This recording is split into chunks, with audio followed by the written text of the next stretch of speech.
मिलिए इस कमीने साइंटिस्ट से। नहीं सीरियसली, ये वही इंसान है जिसने आधी दुनिया को मरने से बचा लिया। 8 बिलियन में से 4 बिलियन लोग सिर्फ इस आदमी के इन्वेंशन की वजह से सांस ले रहे हैं। तो फिर मैंने इसको कमीना क्यों बोला? सीन समझो। हमारे चारों तरफ जो हवा है उसमें 78% नाइट्रोजन है और हमारी बॉडी को, हमारे डीएनए को जिंदा रहने के लिए नाइट्रोजन चाहिए ही चाहिए। पर प्रॉब्लम ये है कि हवा वाली नाइट्रोजन इतनी जिद्दी है कि उसके 2 एटम्स एक ट्रिपल बॉन्ड से जुड़े होते हैं। ये फेविकोल का जोड़ नहीं है, ये सुपर ग्लू से भी मजबूत चीज है। हमारी बॉडी इसको तोड़ ही नहीं सकती। तो हवा में सांस लेते हुए भी हम नाइट्रोजन के लिए भूखे मर रहे थे। बिल्कुल वैसा जैसे आप समंदर के बीच में हो, चारों तरफ पानी ही पानी, पर खारा पानी पी नहीं सकते और मीठा पानी पीने के लिए एक बूंद भी नहीं है। सदियों तक इंसान खेती के लिए गोबर या चिड़ियों की टट्टी पर डिपेंड करते थे, पर 1900 आते आते पॉपुलेशन इतनी बढ़ गई कि सबका पेट भरना इम्पॉसिबल हो गया। खाद के बिना फसलें मर जाती थी। अब इतना गोबर लाए कहां से? फिर आया एक जर्मन साइंटिस्ट फ्रिट्ज हाबर। भाई हाबर दिमाग से जीनियस था। उसने एक ऐसी मशीन बनाई जो हवा से नाइट्रोजन खींचती थी, उसे आग और प्रेशर के नीचे ऐसे पीसती थी कि उसका ट्रिपल बॉन्ड टूट जाता था और उस टूटी हुई नाइट्रोजन से बनाया अमोनिया। और अमोनिया से क्या बनता है? फर्टिलाइजर। इस बंदे ने हवा का इस्तेमाल करके गोबर के खाद को हमेशा के लिए रिप्लेस कर दिया। अचानक इंसानों के पास अनगिनत फर्टिलाइजर आ गया।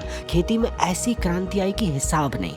वो बिलियंस ऑफ लोग जो भूख से मर जाते, वो आज जिंदा है क्योंकि इस कमीने ने हवा को खाने में बदलना सिखा दिया। आपकी बॉडी में, मेरी बॉडी में जो नाइट्रोजन के एटम्स है ना, उनमें से आधे शायद उसी की मशीन से निकले। सोचो।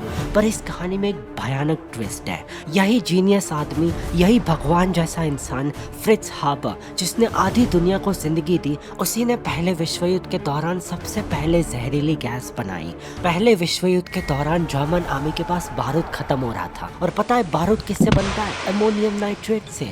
वही चीज जिसने गोबर को रिप्लेस किया था। तो हवा से रोटी बनाने वाली मशीन अब हवा से बॉम्ब भी बना रही थी। पर हाबर यहाँ पर रुका नहीं। उसने अपना जीनियस दिमाग लगाकर एक ऐसी जहरीली गैस बनाई जो हवा से भारी थी और चुपके से दुश्मन के ट्रेंचेस में घुस जाती थी। इससे सांस लेने पर फेफड़ों में पानी भर जाता था और सैनिक तड़प तड़प कर मर जाते थे।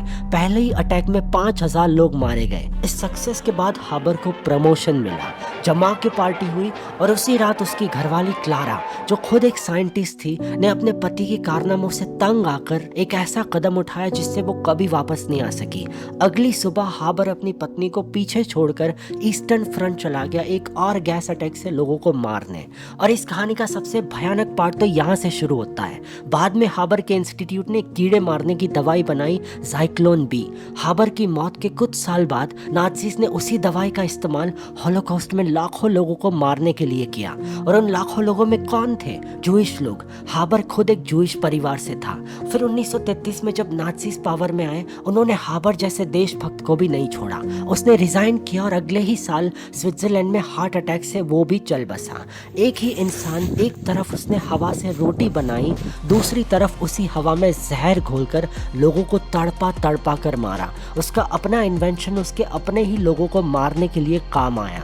हिस्ट्री में शायद ही कोई फ्रिट्ज हाबर जितना बड़ा कमीना और दिलदार इंसान होगा। उसका इन्वेंशन आज भी दुनिया को पाल रहा है और उसकी वजह से आज भी हम केमिकल बॉम्ब से डरते हैं। तो अगली बार जब आप थाली में रोटी देखो तो बस याद रखना, उसे बनाने वाला एक फरिश्ता भी था और एक हैवान भी, और दोनों एक ही आदमी थे।